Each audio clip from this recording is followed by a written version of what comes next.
નમસ્કાર મિત્રો, ખાસ કરીને આજના વિડીયોમાં આપણે હાલનું હવામાન અને આવનારા દિવસના હવામાન વિશેની માહિતી આપવાની છે, જેમાં ખાસ અત્યારે આપણે વાત કરવાની છે વરસાદની, કેમ કે વરસાદને લઈને દરેક ખેડૂત ભાઈઓ છે ક્યાંય ને ક્યાંય ચિંતિત છે. ઘણા બધા મિત્રો છે એવી ચિંતામાં છે કે હજુ કેટલા દિવસ વરસાદ ચાલશે, તો ઘણા બધા એવી રીતે પણ ચિંતિત છે કે હવે વરસાદ ક્યારે આવશે. આ તમામ વાત વિશે આપણે જે માહિતી આપવાની છે, આમ જોવા જઈએ તો અરબ સાગરની અંદર એક જે વરસાદની સિસ્ટમ સક્રિય થઈ હતી, જેને કારણે કેરળ હોય, કર્ણાટક હોય, કોંકણ ગોવા હોય કે મહારાષ્ટ્ર હોય, તમામ ભાગોની અંદર સમય કરતા નૈઋત્યનું ચોમાસું વહેલું પહોંચી ગયું છે. ત્યારે આ તમામ જગ્યાએ ચોમાસું આગળ ચાલતું હતું, ત્યારે ઘણા બધા મિત્રોને એવી એક અપેક્ષા હતી કે જેમ અન્ય રાજ્યોની અંદર ચોમાસું છે એ સમય કરતા વહેલું આવ્યું છે, કદાચ ગુજરાતમાં પણ સમય કરતા વહેલું આવશે. ત્યારે અમે પહેલેથી જ આપને જણાવતા આવ્યા છે, આમ તો વાર્ષિક કાર્યક્રમોની અંદર પણ અમે આપને જણાવેલું છે કે નૈઋત્યનું ચોમાસું આ વર્ષે થોડુંક લેટ થઈ શકે છે. જે રીતે કેરળમાં ચોમાસું આવ્યું ત્યારે પણ આપણે માહિતી આપી હતી કે જરૂરી નથી કે કેરળમાં ચોમાસું વહેલું આવે તો ગુજરાતમાં પણ વહેલું આવી જાય. વચ્ચે ક્યાંય ને ક્યાંય મોન્સૂન બ્રેક જેવી કન્ડિશન જોવા મળી શકે છે. એ જ મોન્સૂન બ્રેક કન્ડિશન છે એ હવે 24 થી 36 કલાકની અંદર આપણે મહારાષ્ટ્રની અંદર જોવા મળે તેવી શક્યતાઓ છે. ચોમાસું છે 24 થી 36 કલાકની અંદર નિષ્ક્રિય થઈ જાય તેવી શક્યતાઓ અત્યારે પૂરેપૂરી દેખાઈ રહી છે, કેમ કે જે અરબ સાગરની અંદર જે વરસાદની સિસ્ટમ હતી, આ સિસ્ટમને કારણે મહારાષ્ટ્ર સુધી તો ચોમાસું પહોંચી ગયું, પણ હવે ધીમે ધીમે એ સિસ્ટમ નબળી પડીને વિખાઈ રહી છે. એટલે મહારાષ્ટ્રમાં પણ છેલ્લા 2-3 દિવસથી જે અતિ ભારે વરસાદો પડી રહ્યા છે, અનેક જગ્યાએ રત્નાગીરી હોય કે સાંગલી સતારા હોય અથવા તો જે મુંબઈના વિસ્તારો છે, તમામ વિસ્તારોની અંદર જે સામાન્ય કરતા વધારે વરસાદો છે એ છેલ્લા 2-3 દિવસની અંદર નોંધાયા છે. પણ હવે ત્યાં પણ વરસાદમાં ઘટાડો આવશે ને હવે ચોમાસું ત્યાંથી આગળ વધતું રોકાઈ જાય તેવી પૂરી શક્યતાઓ દેખાઈ રહી છે. આ સિસ્ટમ અત્યારે વિખાઈએ પછી બીજી કોઈ અન્ય સિસ્ટમ અત્યારે નવી સક્રિય થતી દેખાતી નથી,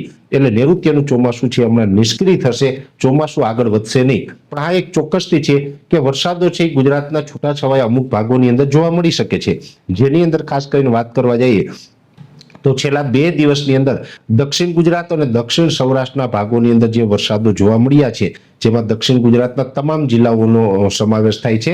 દક્ષિણ સૌરાષ્ટ્રની અંદર ભાવનગર, અમરેલી, ગીર સોમનાથ અને જૂનાગઢના જે દરિયાઈ કાંઠાના ભાગો છે તેની અંદર વરસાદો જોવા મળ્યા છે. હજુ આજે 28 તારીખ છે, આમ તો 28 તારીખ સુધી આપણે આગાહી પણ હતી કે 28 તારીખ સુધી વરસાદો પડશે. એ વરસાદો પડ્યા છે. આ વરસાદોને કારણે ખેડૂતોને ઘણું બધું નુકસાન પણ થયું છે અને હજી પણ 1-2 દિવસ સુધી છૂટા છવાયા ઝાપટા જોવા મળી શકે છે. જોકે હવે પછીના ઝાપટા હશે એકદમ છૂટા છવાયા હશે, કોઈ ગામમાં હશે, કોઈ ગામમાં નહીં હોય. એક ગામમાં હશે તો એનાથી 5 કિલોમીટર આગળના ગામમાં કદાચ ન પણ હોય. આ પ્રકારના 1-2 દિવસ સુધી હજુ ઝાપટા જોવા મળી શકે છે. બાકી ઓલ ઓવર હવે જે વાદળછાયું વાતાવરણ છે એ પણ ધીમે ધીમે ખુલ્લું થશે, આકાશ ચોખ્ખું થશે અને ધીમે ધીમે તાપમાન પણ ઊંચું આવશે. જોકે સામાન્ય કરતા અત્યારે પવનની ઝડપ છે એ થોડીક વધારે ચાલી રહી છે. એ પવનની ઝડપમાં પણ હવે આગળ 2, 4 કે 5 દિવસની અંદર ઘટાડો પણ નોંધાશે, જેની માહિતી પણ આપણે વેધર ટીવી ઉપર એક એક્સ્ટ્રા વિડીયોની અંદર આપણે આપી ચૂક્યા છે. ગઈકાલના વિડીયોની અંદર પણ આપણે એ પવન વિશેની વાત કરી હતી. પણ હમણાં કોઈ નૈઋત્યનું ચોમાસાને કારણે કોઈ મોટો વરસાદ થાય કે વાવણી લાયક વરસાદ થાય તેવી શક્યતાઓ નથી, જે અમે વારંવાર આપને જણાવતા હતા. હવે જૂન મહિનો ચાલુ થશે 2 દિવસની અંદર, એટલે જૂન મહિનાની અંદર પણ છૂટા છવાયા પ્રી મોન્સૂન એક્ટિવિટીના ઝાપટા પડશે. કોઈ મોટો વરસાદ થાય તેવી અપેક્ષાઓ રાખવાની નથી. નૈઋત્યના ચોમાસાની વાત છે તો બની શકે કે લગભગ 15 જૂન સુધી તો નૈઋત્યનું ચોમાસું છે ગુજરાતમાં નહીં આવે. એ પછી પણ કદાચ લેટ થઈ શકે, એ પછી 18 તારીખ આવે, 20 તારીખ આવે અથવા તો 22 જૂને પણ આવી શકે.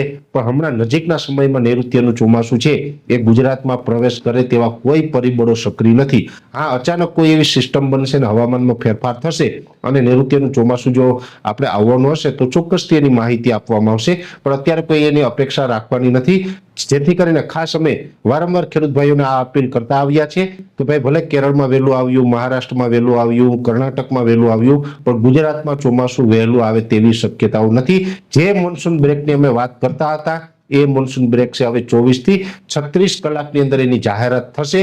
હવામાન વિભાગ હોય કે અન્ય સંસ્થા હોય, તમામ તરફથી એ જાહેરાત કરવામાં આવશે કે મહારાષ્ટ્રની અંદર મોન્સૂન બ્રેકની કન્ડિશન સર્જાય છે. જોકે આ મોન્સૂન બ્રેક છે એ ગયા વર્ષે પણ આપણે જોવા મળ્યું હતું, એના આગલા વર્ષે પણ જોવા મળ્યું હતું. અનેક વખત આપણે જે મોન્સૂન બ્રેકની કન્ડિશન જોતા હોય છે એ જ મુજબની મોન્સૂન બ્રેકની કન્ડિશન હવે ચાલુ થશે.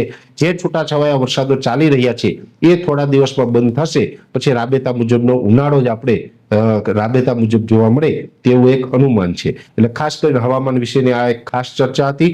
વિશેષ માહિતી છે નેક્સ્ટ વિડીયોમાં આપવામાં આવશે. અત્યારે આ વિડીયોની અંદર એટલું દરેક મિત્રોને વિનંતી રહેશે, વિડીયોને લાઈક આપીને દરેક ગ્રુપમાં શેર કરવો અને ચેનલને સબસ્ક્રાઇબ કરવી. નમસ્કાર.